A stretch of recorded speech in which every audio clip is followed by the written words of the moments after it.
Yes,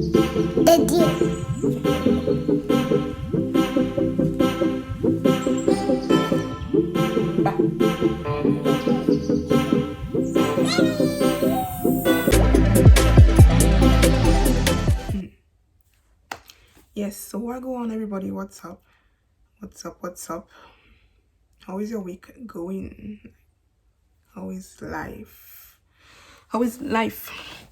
So I'm here today with a little story time. Well, usually stories are not really real, but that's my story. That's a real story. Okay. Yeah. Who is coming there? Every time I'm about to start a video, somebody's coming. I dreamt of making this video. Most of my videos, I really dream of making them, and because of space and because of lack of equipment, either I can't upload it, or there's no, because of space, and I can't upload it, or I just have to do it anyway anyhow, so that it can just go up before I lose all my footage or my content. So yeah, today I'm here to talk about my last pregnancy. I'm going to give you the details as much as I can remember, so that when my daughter when she grows up, she can listen to all of that story before I forget, because there are certain things that I already forgot for my son. So let me try to talk quick enough so that camera don't full up. Okay, I have space. So when was it? 2019, I think it was November 2019. That's when I fell pregnant.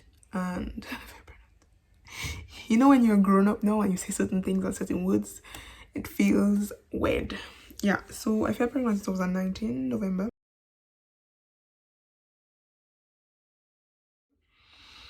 Okay, how I realized that I was pregnant. Okay, so I was coming out from work one day, and I was in the bus with some colleagues, and I started feeling some kind of shooting cramps, not not painful at all, my lower part of my stomach, and there was this kind of shooting, pulling cramps, and I had this little breast pain.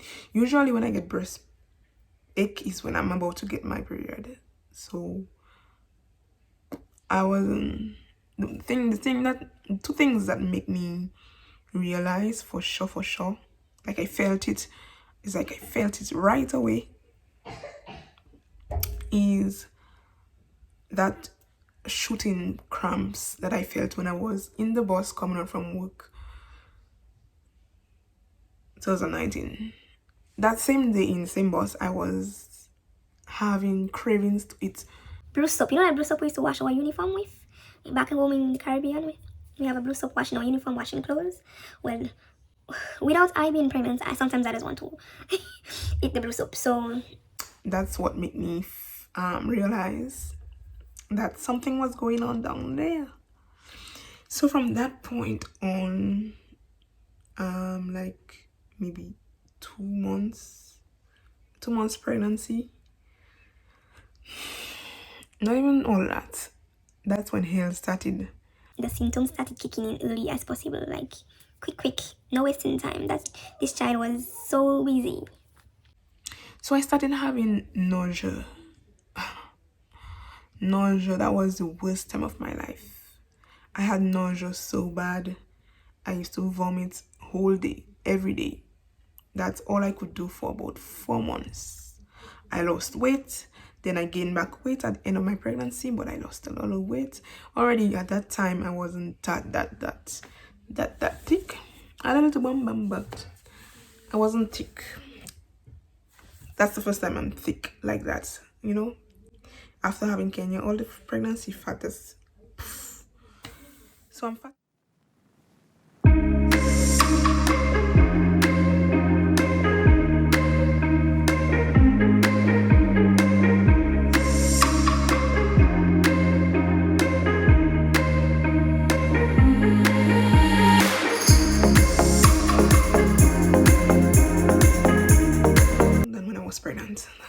make sense, but it's the truth.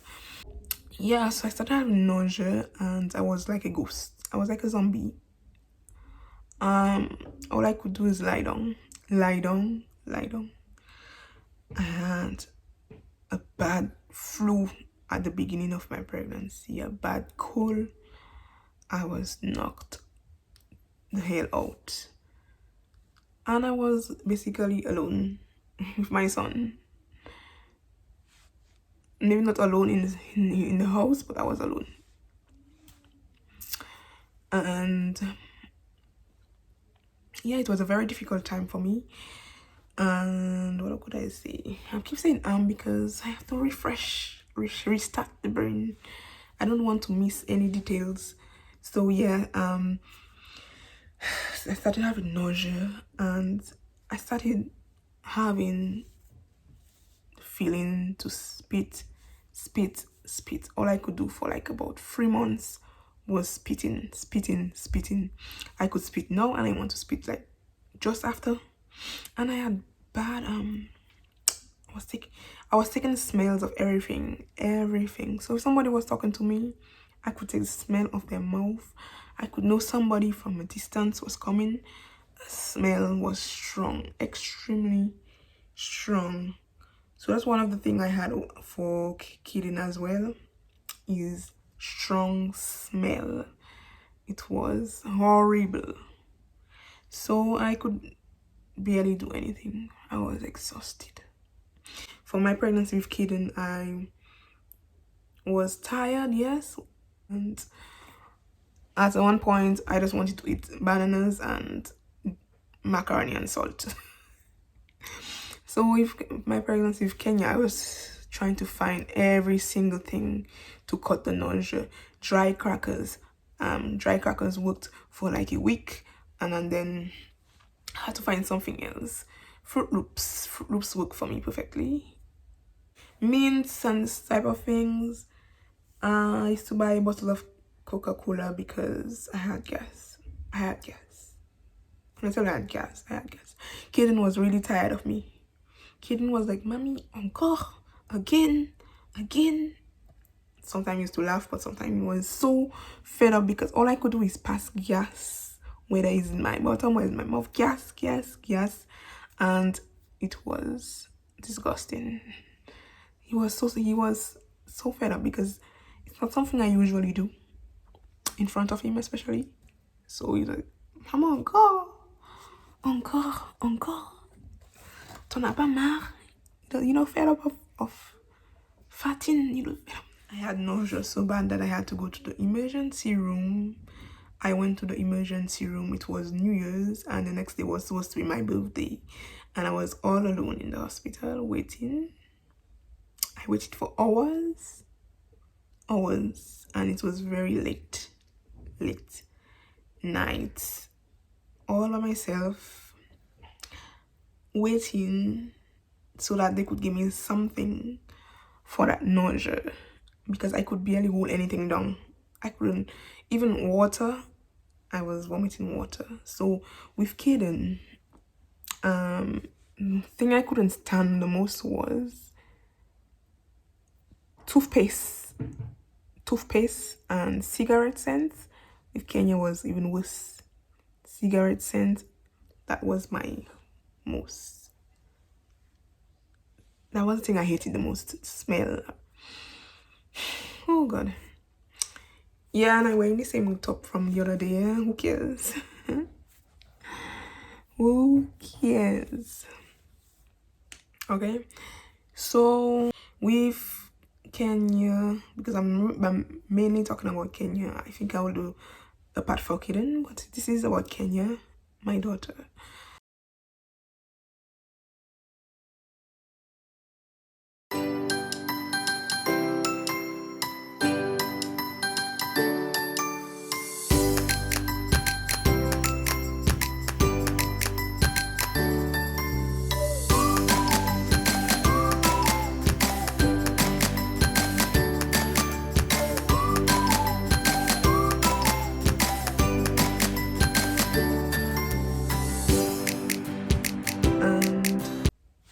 was spitting a lot, spitting a lot.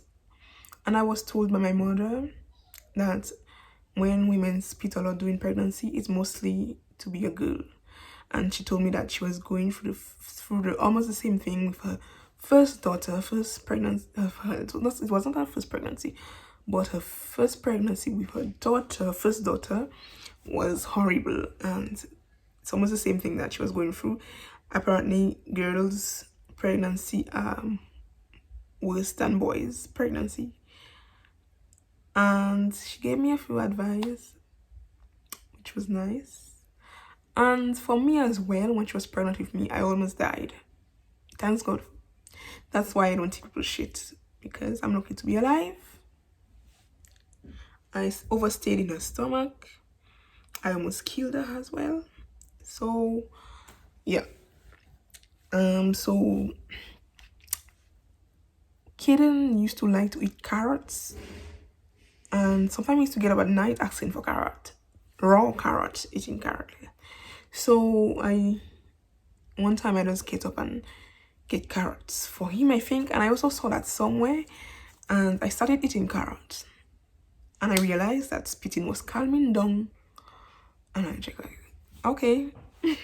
So I started leaving pieces of carrot, and I think I looked it up and I saw that people can leave carrots in your mouth, leave pieces of carrot in your mouth as long as possible to stop the spitting. So I kept pieces of carrot in my mouth whole day. As soon as the carrot was not effective, how should I say, it wasn't working again, I just go and get more carrots, cut carrot, keep it in my mouth, under my tongue, and it was working very well because I tried many things before that and no results. So carrots, if ever you're pregnant and you're spitting or not, try to put pieces of carrot in your mouth. I think there was something else. I tried ginger as well. Ginger worked a little, but it's mostly the carrot was doing the best. So that lasted for a couple months. And on top of that spitting problem, like, oh my God, I had nauseous, always nauseous for about 3 to 4 months. I was drained out, complete zombie. And I had to bring Kaden to school every morning. Thanks God on Wednesdays didn't have school, because you know why? It doesn't bother me to bring my child to school, but the problem is that it was mostly me and only me to bring him to school every day. And at night, okay, me personally, I have a lot of insomnia. I don't sleep well at night. I have difficulty sleeping, and that's why I hate people to wake me up, because when they do wake me up, especially if they wake me up too harshly, I get a lot of headache, and it just cut my sleep, and I just get angry. So I don't like people to wake me up, and when they do wake me up, I stay hours before I fall asleep. Just like last night, I woke up to give Kenya her bottle. It was about 2, and I fell asleep. It was about 4:30. 2 o'clock in the morning to 4:30. I just keeps twisting and turning. Yeah, so during my pregnancy, the insomnia got worse. It got worse. It was very difficult, and I couldn't sleep on my back. It's not wise to sleep on your back when you're pregnant, because there is some type of muscle that you can affect or strain in your right side of some hips, or in your back, lower back, something like that. And I wasn't feeling comfortable sleeping on my back anyways, because I had a lot of acid reflux. Acid was coming up, so I could only sleep on my left side, on my left side, yes. And I think they say don't sleep on your right side as well. It's mostly on the left side. And when I used to sleep on my left side, it used to help the gas to come out. But sometimes it was so difficult. Imagine you're sleeping on your left side for 9 months. Jeez. So sometimes I used to just be twisting and turning every single night. Lack of sleep. So when you see me I used to be walking like a zombie. When I get up, whatever clothes that is near to me, I just put it on and bring Kaden to school. So I can remember Kaden, I could barely brush my teeth. Okay. So sometimes I didn't used to brush my teeth because toothpaste, I still take a cloth and brush. That's to show you how upsetting I used to feel during my pregnancies. I had a lot of insomnia, and I used to be lying down in the dark because I was so tired trying to sleep. When day come, I was trying to sleep because nighttime I couldn't sleep at all. And trust me, when you're alone during pregnancy, it's lonely. I was so lonely. I mean, from the moment you start having children, you lose friends because friends, well, people that you know, which I had a lot, not a lot, but I had a good bit, and they liked to invite me to places. Let's go there, let's go cinema, let's go this. And when you have children, you don't, not that you don't want to go, but you don't feel, you don't feel to go. That's not your priority. And even when I had Kaden, people used to invite me places, but I was checking, like, if I have 120 euros, I'm not gonna waste it into that. And I needed to buy milk and Pampers. So I started keeping to myself. I started saying no. And after a while, people stopped asking. And everybody go to their side. Everybody go to their own life. So make it worse for Kenya. And for Kenya, people were still telling me, let's go and take a stroll, let's go and take a walk. But honestly, I was more dynamic during my pregnancy with Kaden. Kenya had me knocked out and she was so heavy inside. When I was pregnant with Kenya, my stomach was covering my whole feet. I literally fell, slide on a step in front of a building where everybody could see me, and I fell on my knees, and my knees was scraped up and bleeding. I felt so embarrassed, but the embarrassment wasn't even a big deal because I felt so much in pain in my knees. Just to show you how I was so drowsy, and honestly, I wasn't getting much encouragement during my pregnancy. To be honest, there wasn't much encouragement. I was being judged a lot, especially from people that wasn't supposed to judge me. I was being criticized and brought down a lot. That even when these people say certain things that is good, I don't know if it's good. But thanks God I had my sister, even if she wasn't really there physically all the time. But thanks God she was there. She have her ways. We don't always see eye to eye. But thanks God she was there when it comes to my babies. She was there. She was in the hospital. She took lovely videos. And I don't know if I would should I put it in the video? I think I might put it in the video.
Alors, on avait dit que c'était 3 kilos de sang.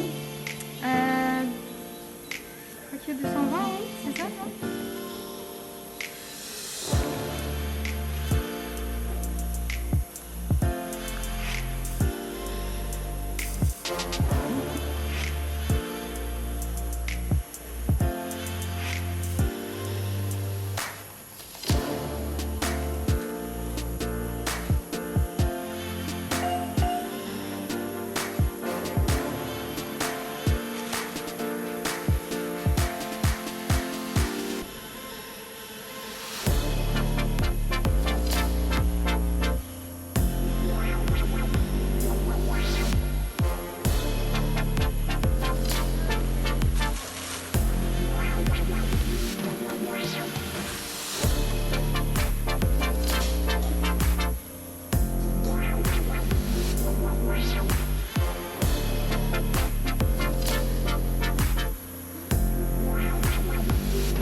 Normally for kidding, I was supposed to have a normal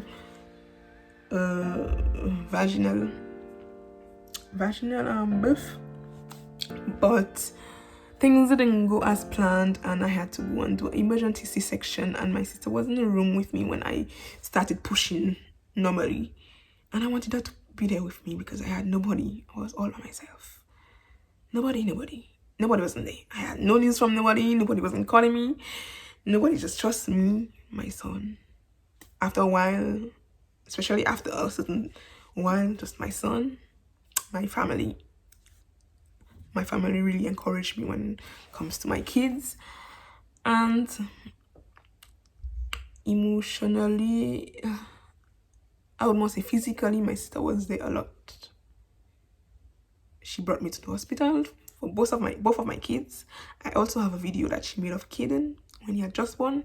She was the first person to see my children before myself. She saw them before me.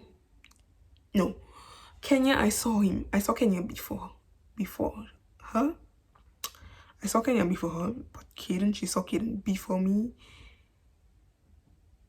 Because when Kaden was born, he had fluid inside his lungs, so they had to rush him to kind of tube thing, I don't know his name. But Kenya, I saw Kenya. When Kenya was born, I went to the hospital, and I think that there was a blood test. A blood test was to see if she was okay or some type of thing that I maybe forgot at home. And when I reached to the emergency room, okay, let me start from the beginning. It was a son. I was supposed to give birth on the Monday, but the son, she just couldn't wait. The Sunday, early morning, I was hearing birds. Why is birds singing early morning? Very early, 5 o'clock in the morning. Early morning. And I started having these cramps in my back. I just couldn't take it anymore. So that my sister brought me to the hospital. I had to wait an eternity because of that blood test that I maybe forgot at home. And I was twisting and turning, and my sister was sitting down there watching. I don't know what she was saying in her mind.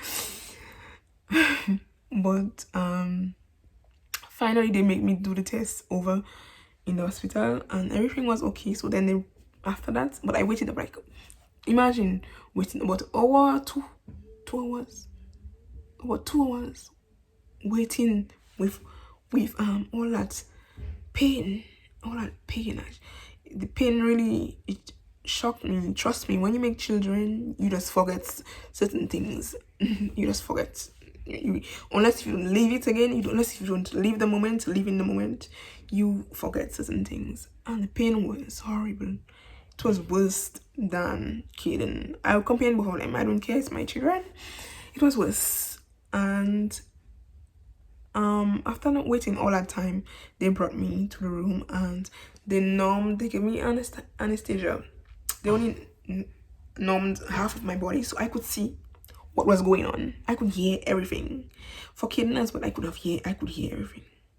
So I'm there, lying down. They brought me to the room. Sadly, nobody else but the father could not be in the C-section room.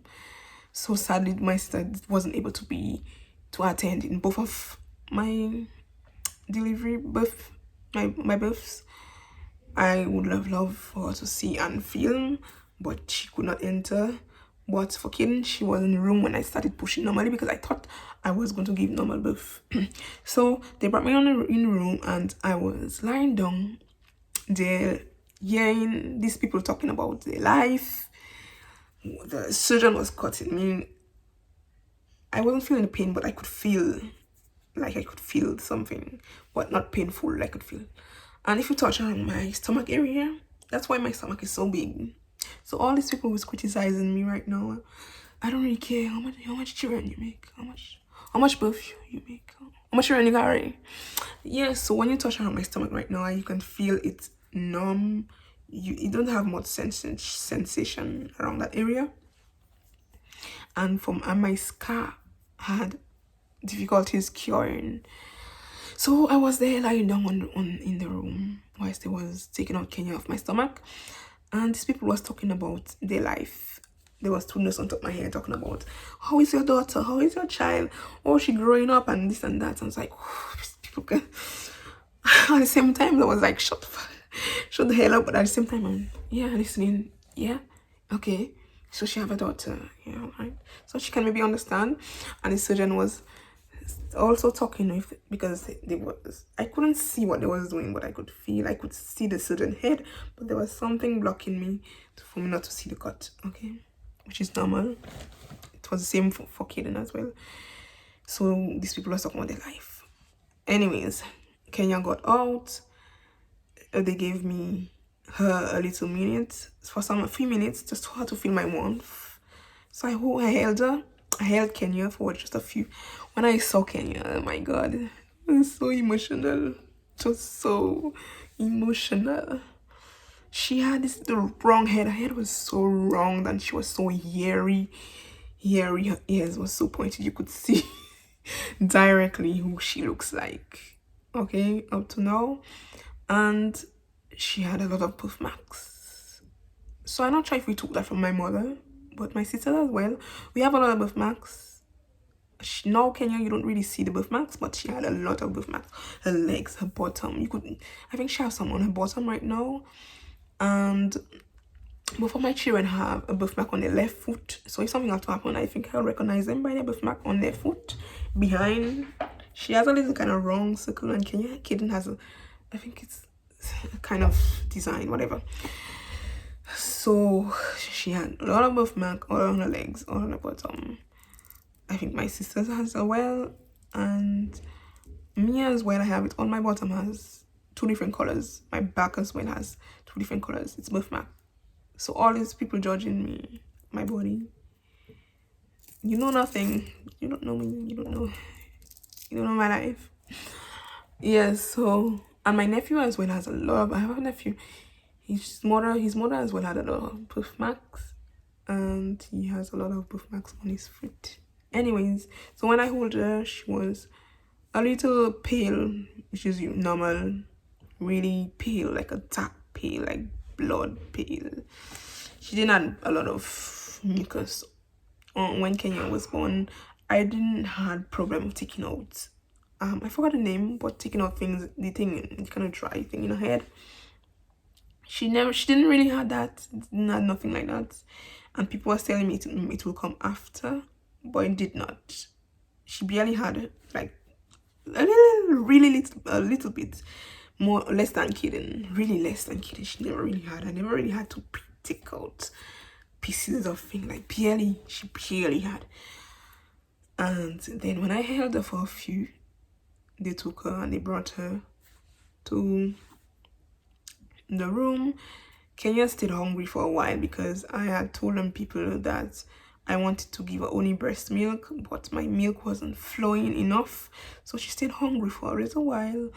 And when they brought her to the room, as I said, my sister was the one who saw, like a real face who saw, because the room where I was, it wasn't that bright. It wasn't that bright, so I couldn't really see. I just saw she had a little pointed nose. When I was born, I had a pointed nose, although my nose looked flat now, But if you ask my relatives, my auntie always tell me where your long nose go. So I had long nose, and she was born in long nose. She took it both sides. So my sister was the one who dressed her, I think, because I had already put in together all clothes, both clothes, etc. for Kaden as well. She was the one who dressed both of my children. How could you? How can I? How can I, like, no matter what, how can I forget someone who dressed your child for the first time? So let me make quick because 30 minutes already.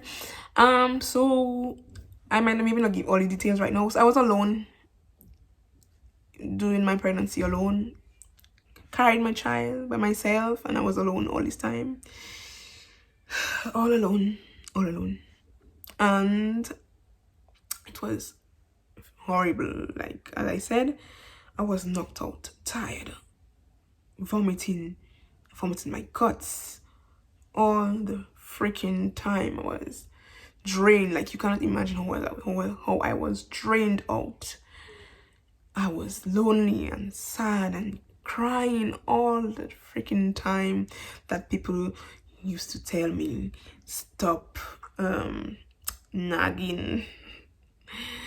Anyways,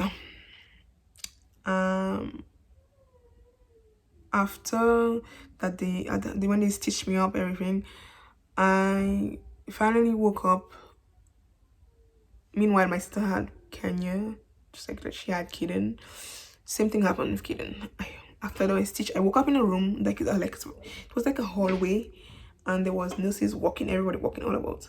And I woke up there, and when I started waking up, I heard them. They were saying she's up, and they came and they pressed on my scar area to see what level of pain I was in, to see if it was well stitched.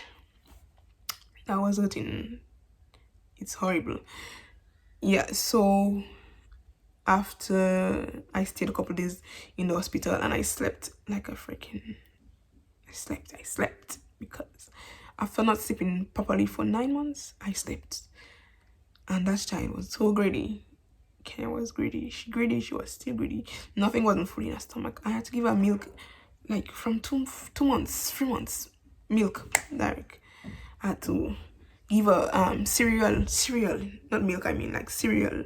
But you know that cereal you put in the milk? So much Kenya's stomach wasn't fulling. And after you stay free 4 days in the hospital, then you go home, and that's when real life started. Okay.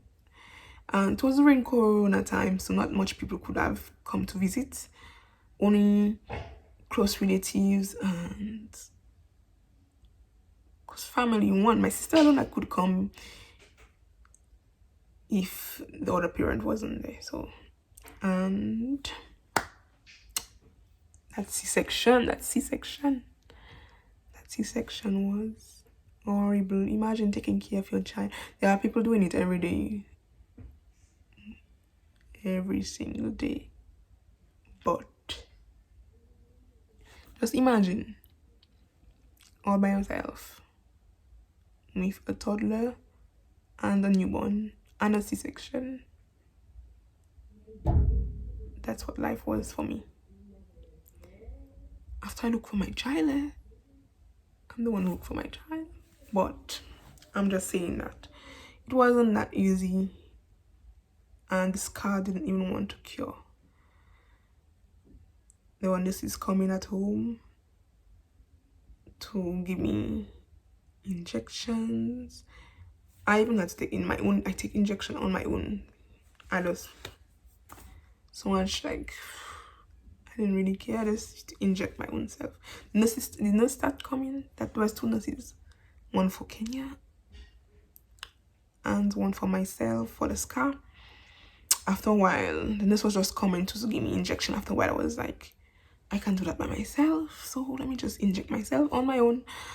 And I said, oh, I will do it by myself. It's okay. She just showed me where I should, and I on my leg area. It was for my feet, so that my feet don't swell, for the blood to circulate, so that I don't get blood clots. Okay. And then, yeah, that's mostly it. If I continue to be too long, and when school opened, I had stitches. No, it was I had stitches. Yeah, she was born in August, and school opened in September. So my cut wasn't near from curing. So I had to bring it in school with my cut early morning. Bring her to school. Bring kid in. Yeah, 8 o'clock. 8:30. I mean, there are people who are doing that every time. I know that there are people. Well, if you look on YouTube, there are people who has been through many C-section, and so here in France, you have only. I think you can do only 5 C-sections, and me who want 4 children, I cannot. Even if I could do more C-section, I would not go more than 4. So this is basically a story about my pregnancy with Kenya. It's just mostly about sick, and sick. I was all sick during those. As for with Kiden, I was up and about, you know. And that is why I love my princess so much, because I struggled a lot. I struggled a lot during that pregnancy. That's why I don't take people's shit. I don't want people to tell me their shit, because that was a rough time. Only God knows. And for all the mothers out there who are doing it by themselves, maybe in the beginning, at the end, it doesn't matter when you did it by yourself, you did it by yourself. And the most important part is during pregnancy. When the child is in your stomach, that's the important part. Because imagine you didn't make it, or you didn't make it, or something didn't happen right. That was the moment where things and people were supposed to be nice and caring, okay? And present. So yeah, that's why I love my princess so much.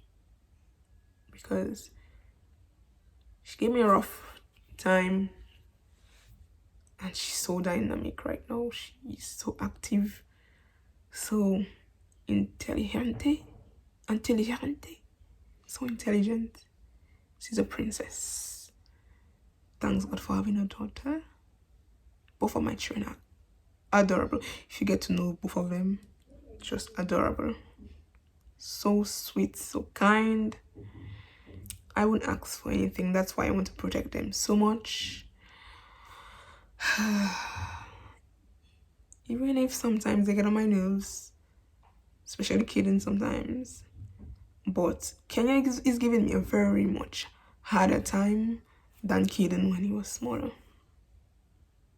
Anyways, thanks for watching 36 minutes. But yeah, I hope you watch all the video. Like and subscribe to my channel. This is my story of my pregnancy, my last pregnancy, and maybe you didn't get all the details because it's too personal, but just had in mind that if you see me posting my princess too often, I'm just adoring, I'm just loving, I'm just gathering up souvenirs and moments, because life is too short.